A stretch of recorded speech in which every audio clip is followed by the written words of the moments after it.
Bismillahir Rahmanir Rahim. Assalamu alaikum. Assalamu alaikum assalam. How are you this evening, Dr. Mahan? Alhamdulillah. How are you? Alhamdulillah. Alhamdulillah. I'm so grateful to have this special Ramadan practice, and I'm so grateful that some people at least seem to find it useful. But I think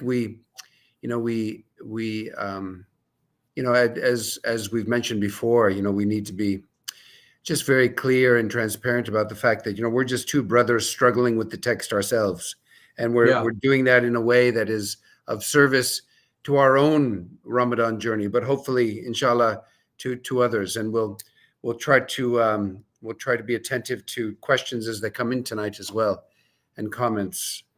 But sure, It's inshallah. a blessing to be with you again tonight. Alhamdulillah. Yes. And the mission and vision of the American Islamic College, to me, pretty much now synonymous with the work. I believe in the transformative power of education, and not just education that is informative, but in education that is transformative, education that really changes how we live. But I think that the Muslims of America need a place that they can come as a Muslim space. This is their space. It belongs to them.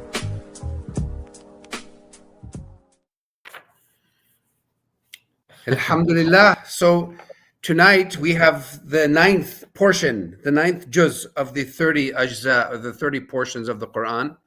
And as you rightly mentioned a night or two ago, we'll be transitioning from a Meccan surah, one of the early surahs, to one of the later surahs, and we'll see a profound shift of context, let's say, but a continuing thread of theme, a thematic thread was going to continue, inshallah. But that's right. We got lost in theology last night, free will, predestination, and these things. And so I think there's still some things from last night's portion, the 8th portion, that we wanted to touch on. Is that right, before we move forward? Yeah, I think so. I have in mind, these verses that come right after the Adam and Eve sequence. We could even look at that, although if we do in more detail, it'll take us far afield. But the self-aggrandizement of Iblis is really the problem, which was already seen earlier in the 2nd chapter, Istakbara. And then he blames God for his own folly. Bima aghwaytani, because you basically led me down this path. I'm going to sit and ambush your servants, and I'll come from every direction. And God says, all right, you have respite.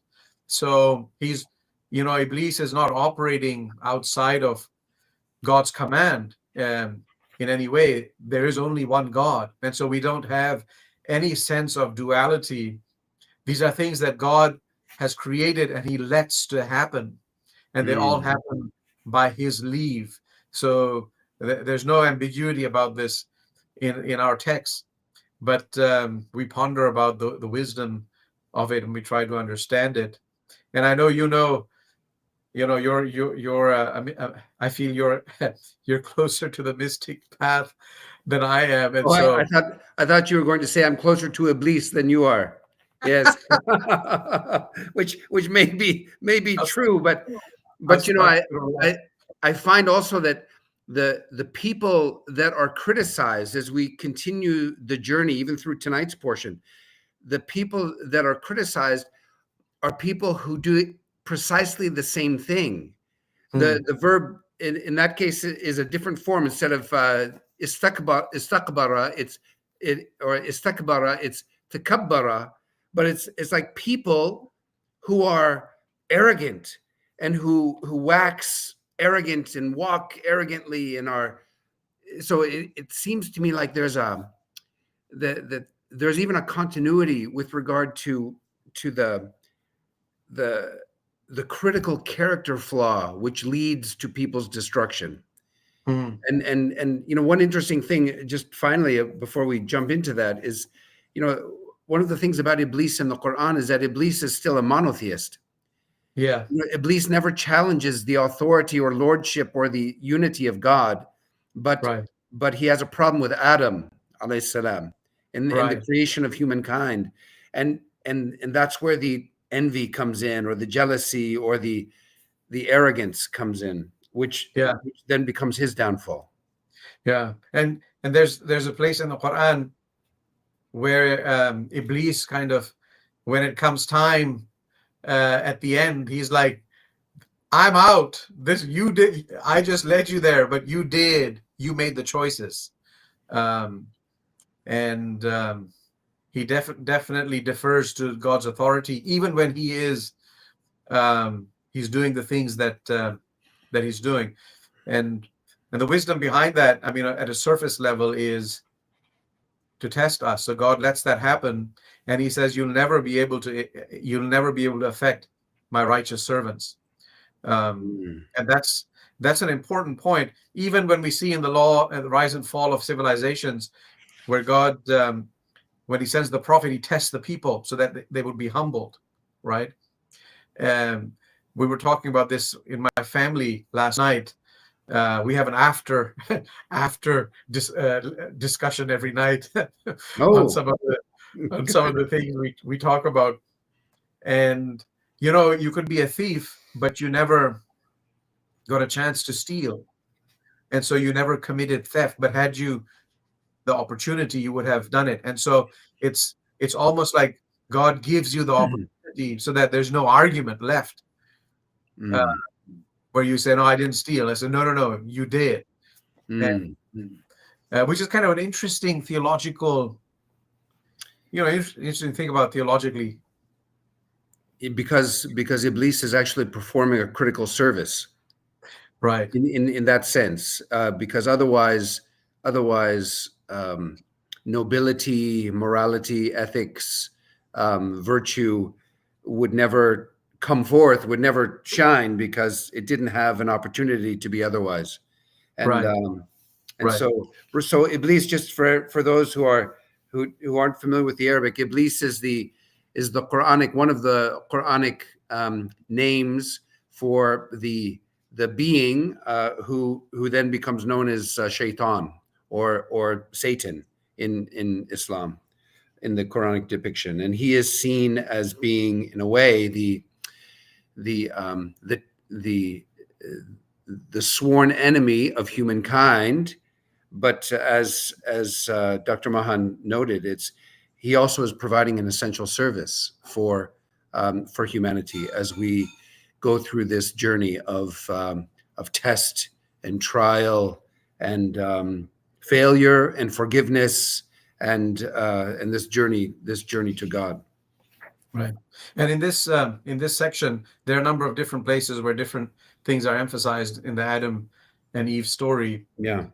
But in this particular one that we read in Surah Al-Anfal or Al-A'raf at the beginning of the high places.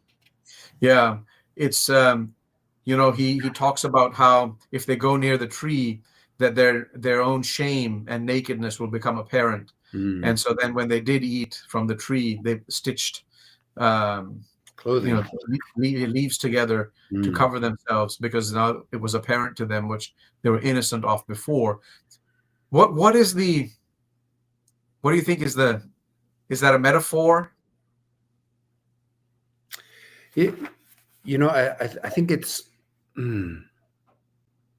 I think it's in a moment of innocence, right? There was no sense of shame, right? There was no sense, and so I think shame becomes one of the immediate consequences of having been deceived and then disobeying God.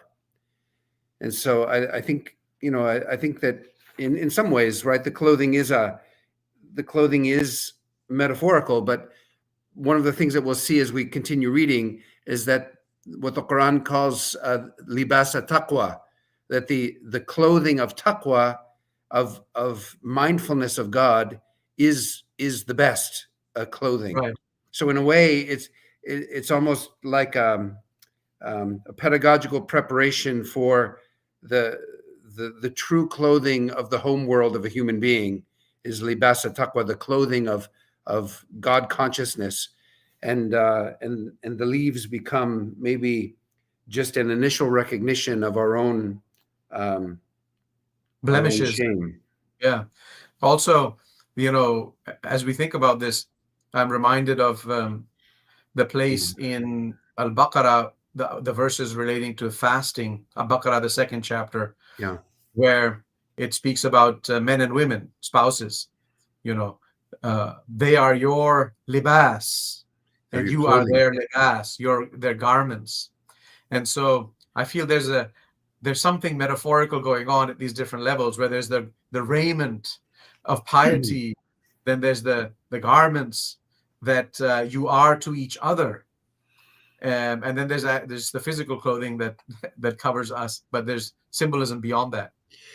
Well, and it could also be a symbolism of protection, right? Mm. Is that before humankind was cast out of that idyllic state, before we lost innocence, that there was no need for protection, and now we are stranded in this world between the gardens, having been cast out of the garden that symbolizes being right with each other and right with God and right with the creation, and and being informed of another garden to which we're journeying, the garden of paradise and the garden of God's redemption. In this world between the gardens, this is a dangerous place. And so Mm. interestingly, the clothing then, like the libasa taqwa, the clothing of God consciousness, or the clothing, that's a kind of protective raiment. And maybe in marriage too, that you are libas for one another. It's a kind of protection of one another. Mm. Um, Right. Because you're Interesting. so exposed as a Mm, person. yeah. You see each other, like no one else sees you in your best moments and in your worst moments. Mm, Um, yeah, and you shield each other. So yeah. there's something special about that. Yeah. The Yeah. the verses that follow, after this address about Adam and Iblis, and there's several verses that will come, Ya Bani Adam, Ya Bani Adam, O children of Adam, O children of Adam. Yeah. And what follows immediately is about just our raiments, our apparel. Children of Mhm. Adam, dress well. And so, Islam is not a life-denying, a Mhm. monastic uh, religion. Dress well whenever you are at worship, and eat and drink um, as we have permitted, right? Kulu washrabu, like Yeah. enjoy what the sustenance that God has provided, but wala tusrifu, but don't be extravagant. That's the catch, Yeah. right? Is extraordinary extravagance when there's people are deprived all around us, and God does not like Love to be extravagant. extravagant That's people. right. Um, and then the prophet is commanded, the next verse, say, O prophet, who has forbidden the adornment and the nourishment God has Mhm. provided for his servants? Say, like tell them, they are allowed for those who believe during the life of this world. They will be theirs alone on the day of resurrection. Mm. This world is not just the believe enjoy this. And we saw how, don't let the prance about of those who oppose you, the prophet, who are prone to ingratitude and all kinds of excess. Don't let their prancing about the land, trouble you. These are just worldly Mm. things. But believers enjoy them too in this world, but in the hereafter, they're reserved for only those who have chosen to give themselves over to their Lord. This is how we make our revelation clear to those who understand. Say, my Lord only forbids shameful deeds. Yeah. So he doesn't forbid the good things in life. Lavish. No. Yeah, fawahish, or whether in open or in secret, like outwardly Mhm. or inwardly or hidden. And also he forbids sin and unjustified aggression, which wal baghya, So there can be, justified, and we'll see that there will be. It's also not a non-violent tradition completely, right? There is a context for violence, although when it's indiscriminate, we saw that just give it up, be like the better of the two sons of Adam. But there's a context for it. But unjustified aggression is forbidden. That's right. And that you, without his sanction, associate things with him, that you say things about him without any knowledge. And so just making stuff up. These are the things that are forbidden. And then finally, maybe just in this sequence, وَلِكُلِّ أُمَّةٍ أَجَلٍ. Yeah. So to every people is a term appointed. Nations come and go. People come and go. There's when their term is reached, not an hour can they cause delay, nor an hour can they advance it in anticipation. It's fixed. And so, this gives you a sense of resignation that there are powers. When you think of philosophy of history, or even international relations, what is it that moves history? Some say that it's personalities. Some say there are deep forces, and people just rise to flow with the currents. And so here we're being told about the deep forces, that you intervene in history, but there are things that transcend what any individual is capable of managing, because it's just going to overtake you. And so you have a sense of submission, which really, if you internalize, gives you a great sense of peace, that ultimately it's not in your hands. Yeah, this also reminds me, and we don't have to get into it here. Previously, we read a similar verse that said, for every revelation, there was also an appointed term. And this is also very interesting, and it's almost the same language, very similar, but it also gives us a sense of that that Quranic idea of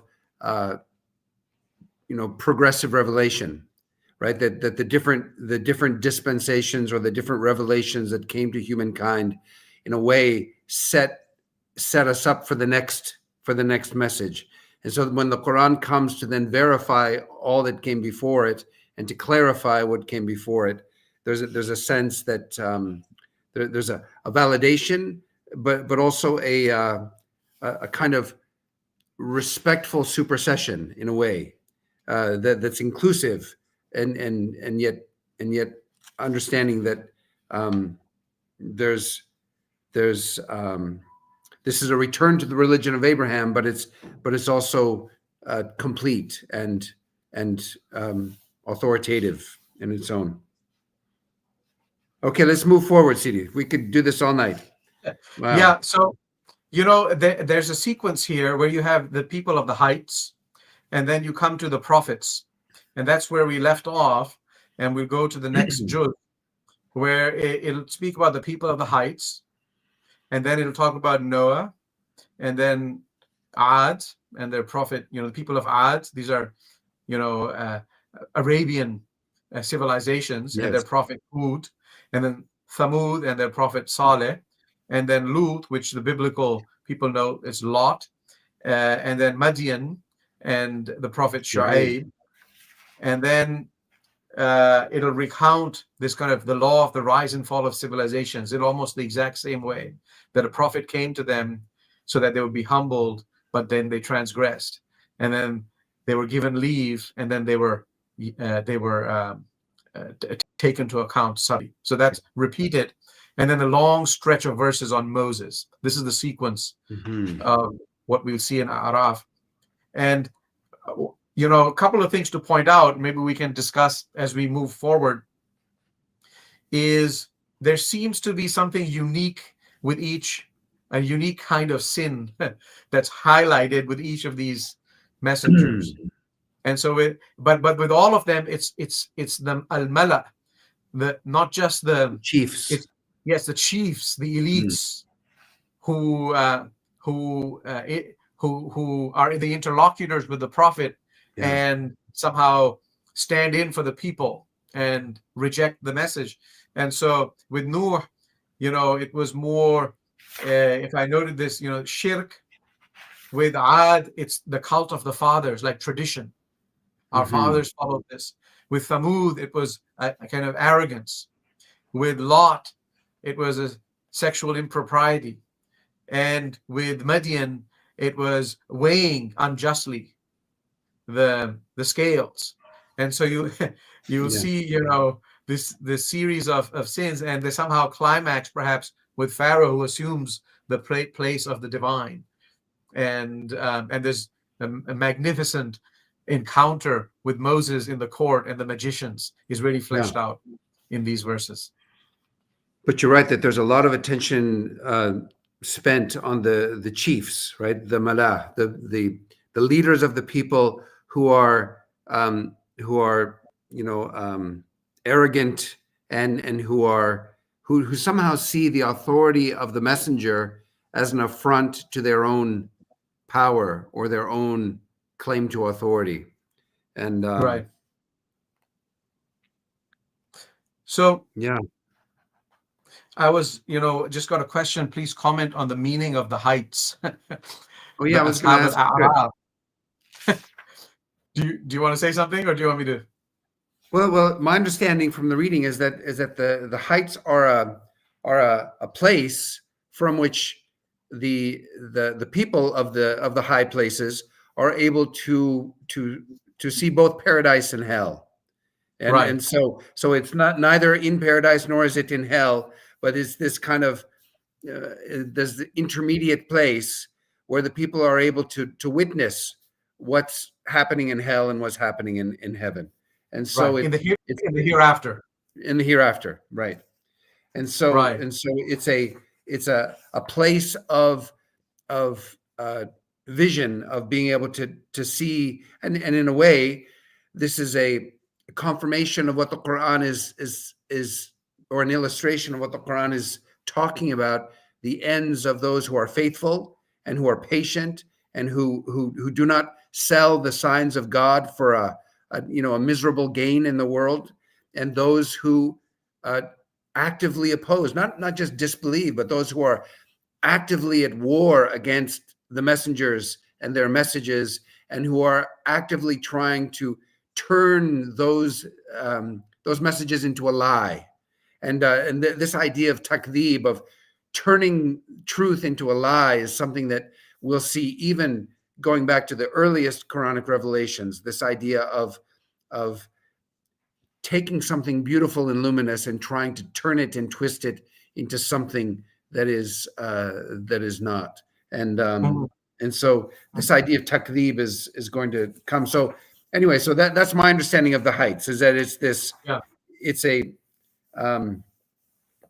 whether it's a state of consciousness or a physical place, but it's being given kind of physicality in the way it's described. Is described. No, that's how I read it. And there's a dialogue, وَنَادَى أَصْحَابُ الْجَنَّةِ أَصْحَابُ النَّارِ, between the people of paradise and the people of hell. And one will call out to the other, and they'll say, we have found the promise of our Lord to be true. Have you also found his promise to be true? And so they're in this kind of dialogue, and there are these people on the heights who are witnessing both, and their fate is not yet decided.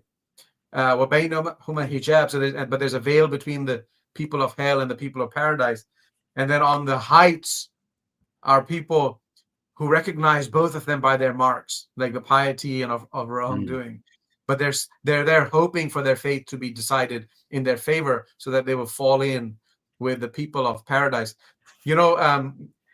Maria de Cake, Professor de Cake, who is one of the associate editors we mentioned about the study of Qur'an. She did a paper on a thematic reading of the Surah of the Heights, and she had a really incredible insight. So she said, if you look at it, and this goes back to the mirror, thematic arrangement of the surahs, she says, if you look at the heights, they appear kind of inward from the beginning, about the same as from the back end when the dialogues between the Prophet and the Quraysh. And the people of Mecca. And the people of Mecca are those whose fate hasn't yet been decided. They still have a chance. and so they're almost like, you know, they could go either way. And so that's a beautiful, you know, mirror reading of the surah, where the people of the heights take on an additional meaning for those who are receiving the revelation, is they have to choose which side they will fall on. That's interesting. So it's almost a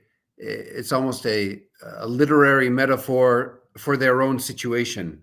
Right. I see. Yeah. For the original audience of the Quran.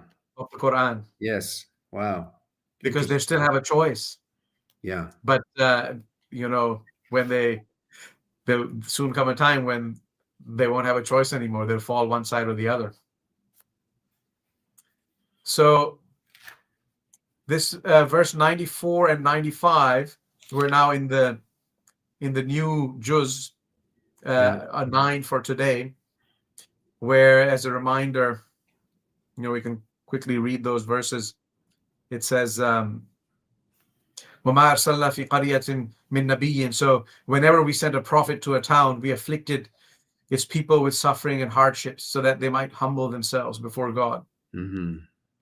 And then we changed their hardship into prosperity, the same exact formula, until they multiplied.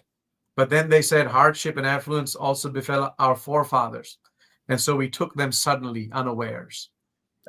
We took them into account suddenly. So this is kind of how God operates. So blessings are not always to be seen in a worldly sense, to be seen as blessings. It's all a trial. We're being tested when we're being deprived of something, and we're being tested when we're being given something. That's and right. This is the fundamental framework of a believer, of how to understand, you know, at least the Quranic worldview. Yeah. Yeah. So in the end, prosperity and deprivation are both tests. Right. And this is something that is echoed again in this passage. Yeah. Yeah. Mm. And I suppose we can jump ahead. There's some really interesting themes coming up. A couple of them, you know, I'd like to flag just in this surah. And if there's anything else, you know, you'd like to do, and then we'll move over to at least the beginning of Al-Anfal. Yeah, and then there's a, and are you going to take us into the very detailed account of Musa and Pharaoh?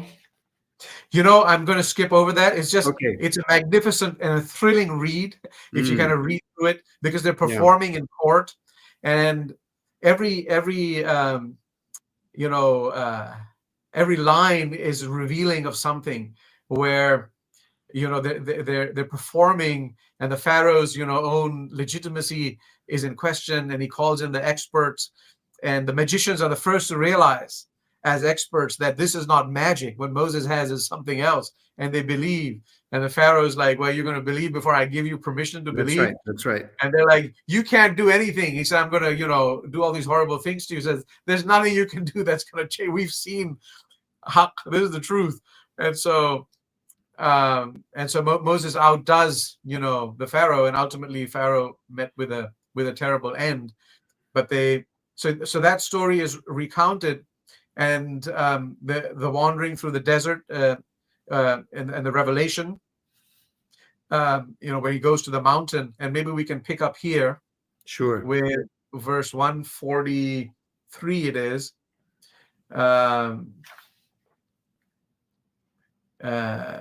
Moses, you know, went to the mountain to speak to his Lord, and he wanted to see God. Right. Yes. And this is, you know, can you imagine? Remember, we've already spoken of God as the beloved. And so for someone like Moses, right, who knows his Lord better than anyone, he's now speaking to his Lord. So if you have someone you love, but you've never seen them, and now you know, you only know of them, and now you're hearing them for the first time, you want the veil to be lifted, right? Rabbi arini anzur ilayk. He's hearing the Yeah. voice. He's like, come on, let me see you. I Let want me to look see you. upon you. Yeah. I want to look upon you.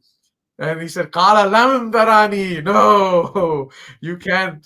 Yeah, this is not possible. But look, gaze upon the mountain. And if it can hold its place, then you'll see me. And then I'm just going to tajalla rabbuhu lil jabal, which says, when his Lord manifested his glory on the mount. Whatever that means, right? His Lord revealed himself to the mountain. Yeah. He made it crumble. And the mountain And was Moses destroyed. fell unconscious. Yeah, he was looking at the mountain, not his Lord, and the mountain crumbled, and he was knocked unconscious. But then he recovered. He said, Subhanak, glory be to you. I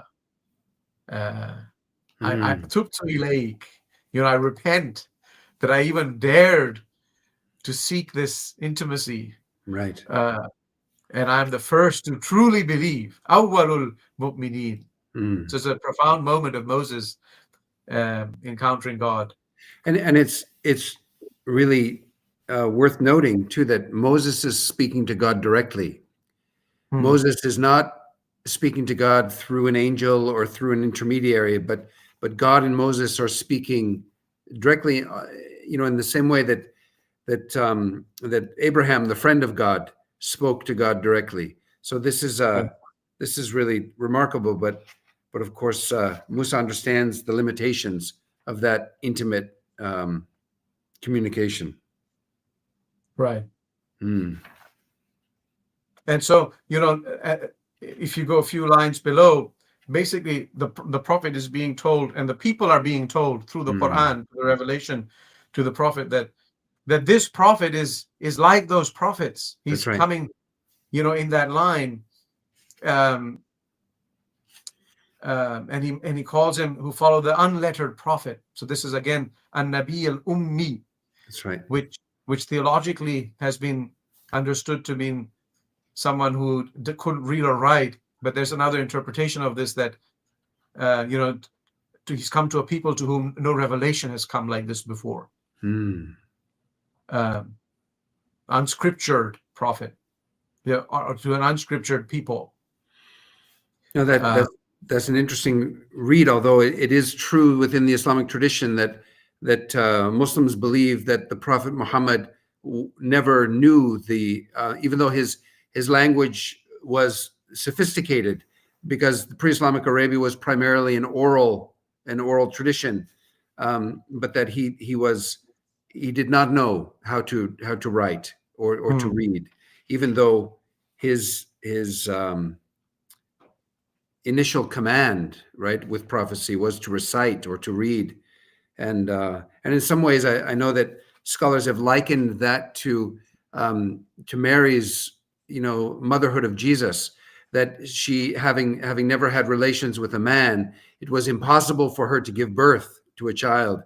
And in the same way that the Prophet Muhammad, upon him be peace, who did not know the craft of writing, gave rise to a book, and such a complex book. Yeah. So there we have, the prophet in this line, and then he, in 158, it proclaims very clearly, Qul, he's being told to say, people, I am the messenger of God to you all. Inni, ya ayyuhan nas, O people, inni rasulullahi ilaykum jami'an. I am the messenger of God to all of you, from him who has control over the heavens and the earth. There is no God but him, and he gives life and death. So believe in God and his messenger, the unlettered prophet who believes in God and his words, and follow him so that you may find guidance. Yeah. So this is a direct appeal to the people that this is a prophet to be followed, like the prophets that you have heard of before. And Quranically, when we read, ya ayyuhan nas, it's like all of humankind. It's not a restricted group. It's like, oh, humankind. And so this is almost like a proclamation to the globe, to the planet. Yeah. And you see that this account is right before the mention of Adam again, where we come to the alast.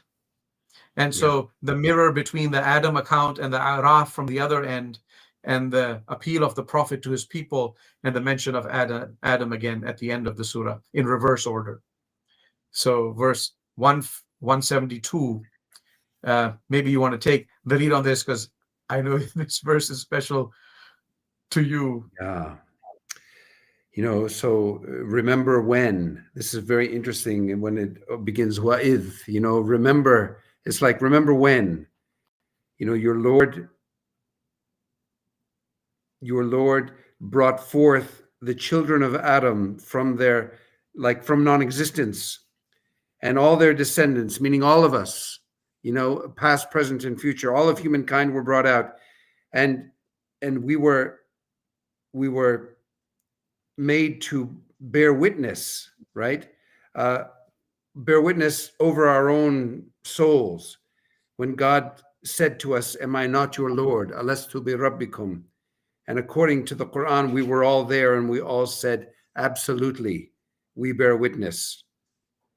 And this is so that on the day of resurrection, we cannot say that we did not know. And so the idea is that the memory of that moment, that primordial moment before we were created, we were summoned out of non-existence to bear witness that that God is Lord, so that the knowledge of God's lordship is woven into the very fabric of our beings. And then we were sent back into non-existence until our appointed time. But the idea here is that somehow, some way, the memory of that meeting is woven into our very souls.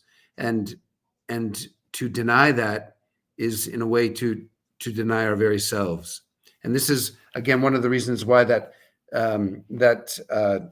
hadith, which I think was never proven to be trustworthy, but the idea is that those who know themselves know their Lord. The one who knows himself knows his Lord.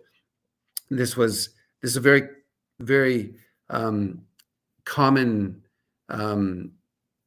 saying in certainly in the medieval mystical circles, but in a way it's a reflection of this verse. And some say, that we talk about the spiritual families of humankind, the junud al-arwah, that some say that it is because of the fact that we were in proximity to one another at this moment of witnessing, that in life, that's why we discover people with whom we have an uncanny spiritual affinity. One kind of funny story, in a way, that is related to this is when my first trip to Singapore many years ago, there was a sheikh there who's now passed away. May God be merciful to him. His name was Sheikh Zakaria. And he didn't speak Arabic or Chinese or English, any of the languages I know. And I didn't speak any of the languages that he knew. But when I met him in Singapore, he came up and he held my face and he kissed me, and he kissed me on both cheeks. And he said, "Alastu," which I thought meant, "I remember you from the that moment of witnessing, alastu bi rabbikum." But this is a very powerful and mysterious Quranic verse, which alludes to a possible pre-existence that was followed by non-existence, and then was followed by existence, so that we would never be able to plead ignorance when God said, "Why did you deny me?" Yeah. And so the process of this is, Dr. Israr would connect this verse directly to one of the names of the Quran is Al-Dhikr. Inna nahnu nazzalna dhikr. We have sent down the reminder. And so we're born in these material sheets, like wrapped up, enveloped, and we forget that original primordial, but it's there, buried, dormant. And earlier in the previous surah, it was Quran Mubarak. Mubarak is, the rain that comes down and kind of pulls out that which is dormant in the earth. And so the Quran comes as a reminder And if you can somehow be guided by it, it pulls out that which is dormant, that primordial memory of this moment. Yeah. And so there should be no excuse, especially for those, who have the reminder. But even if you don't, because you're born with this innate disposition. And then if you look at the next verse, so this verse ends so that you don't say on the day of judgment that we were not aware of this, or that you don't say our fathers before us took false gods, so we were just following tradition. Right. No, because you have an independent criterion. You have your own discernment. And so, in a way, what's it really I find fascinating is the Quran is very anti-tradition in this way, because it wants every generation to can independently arrive at this. And so we're as much as we are beholden to tradition, the Quranic narrative itself is don't follow blindly what you've been passed down. You got to rethink it. Yeah. So what you're saying then is that the Quran is anti-taqleed. Yeah, taqleed is to a better way of saying it. Yes, to sort of uncritically accept whatever's been given to you, Right. and to assume it's authoritative just because it was done in the previous generations. And so this is the way it's always been done. And of course, this is one of the arguments that the pre-Islamic Arabs brought against the Prophet, ﷺ, upon him be peace, was that, well, this is not what our fathers taught, right? This is not what we were taught. And so in a way, prophecy was seen as an insult to the authority of the generations that had preceded him.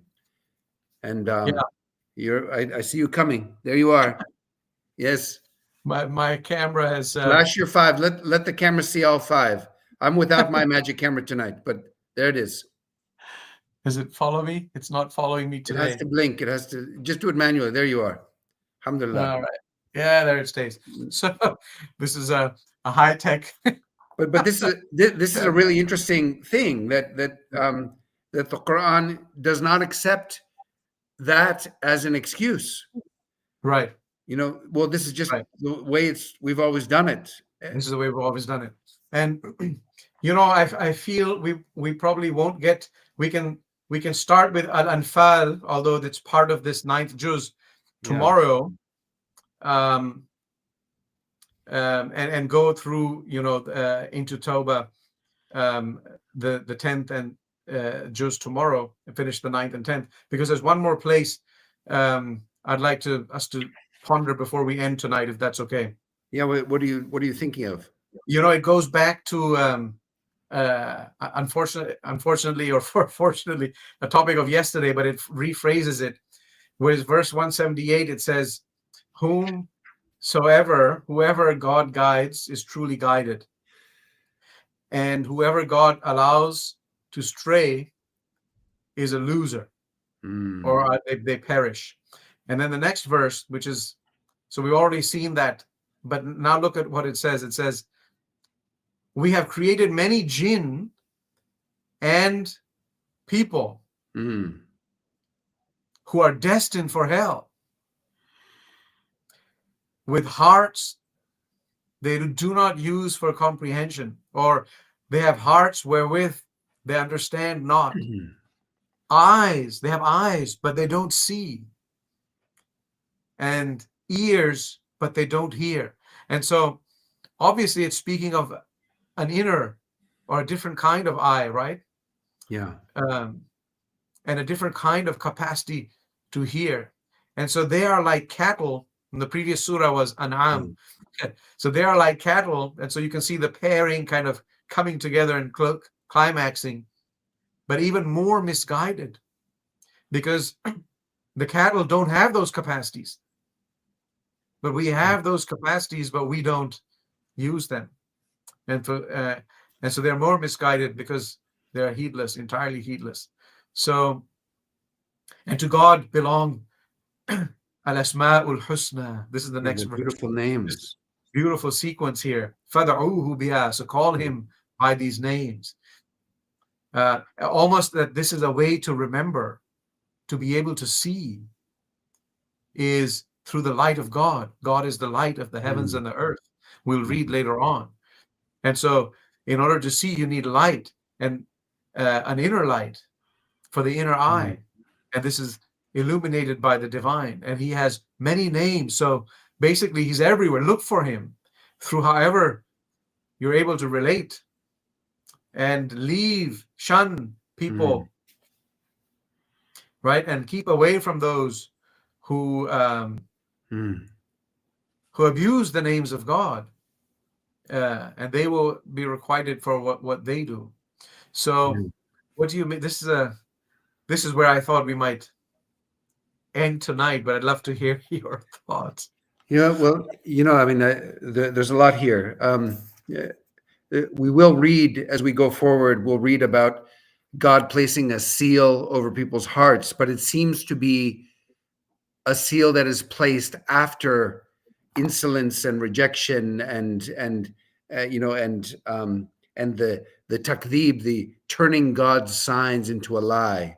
And so this seems to come again and again and again. So it's not clear that God created human beings with the intention that they would go to hell, right? In fact, we're going to read in the earliest, Meccan source, like Surah in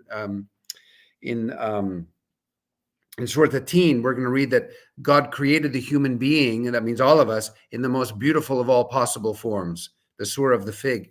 And then, right, we were reduced to the lowest of the low, except for those who believe and do righteous works and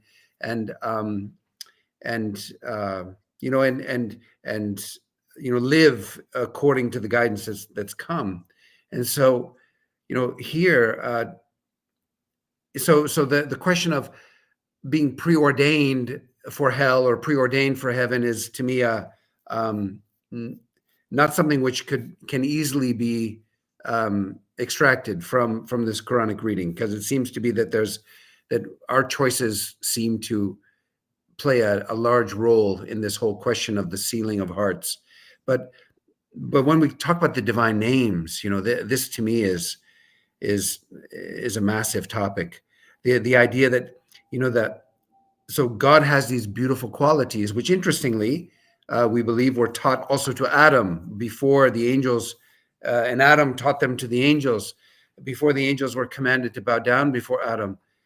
But the idea here is that God created these names in order for us to put them into practice. And so in a way, many of those names, if not all of them, have some bearing on a human potential, which can be to some limited extent be realized. For example, when we call out to God as a Rahman, as the merciful, humans also have a capacity to be merciful and to cultivate mercy. We also have the capacity to promote justice. We also have the capacity to forgive.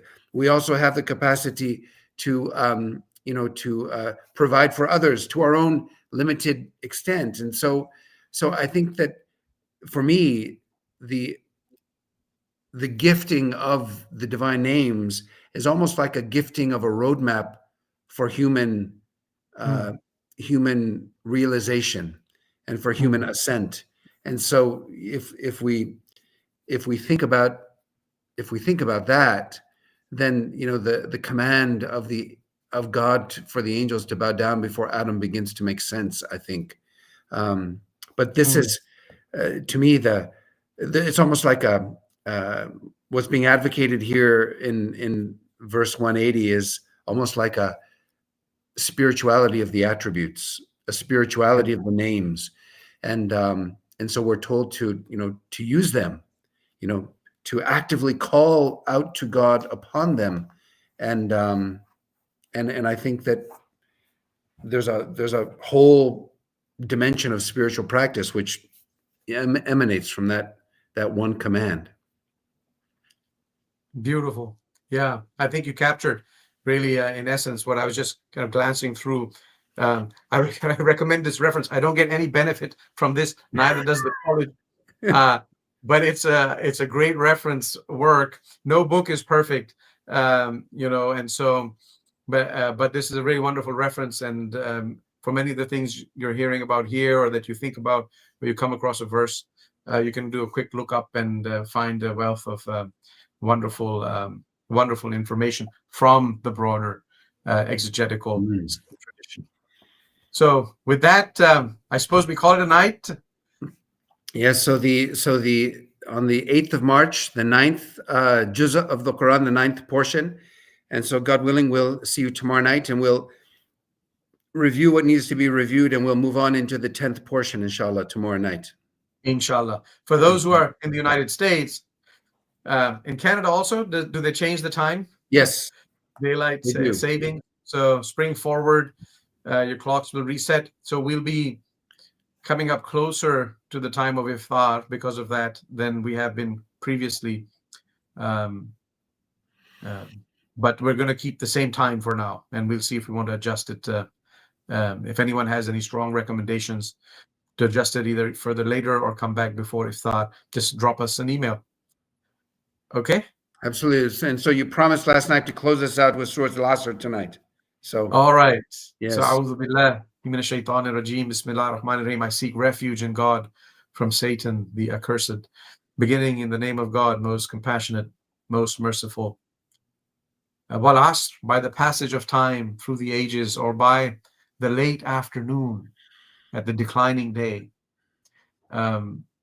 Certainly humankind is in a state of loss, but save except for those who truly believe and have righteous conduct, and they exhort each other to what is good and true, and they encourage each other to stay patient and to persevere in the face of adversity.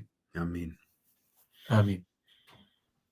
All right. Thank you, Dr. Mahana. Thank you. Thanks to all of you who are joining us either in real time or in your own time. But we're grateful for your companionship, and we ask God to bless these steps and these days as we journey through the blessed month of Ramadan. Assalamu alaikum.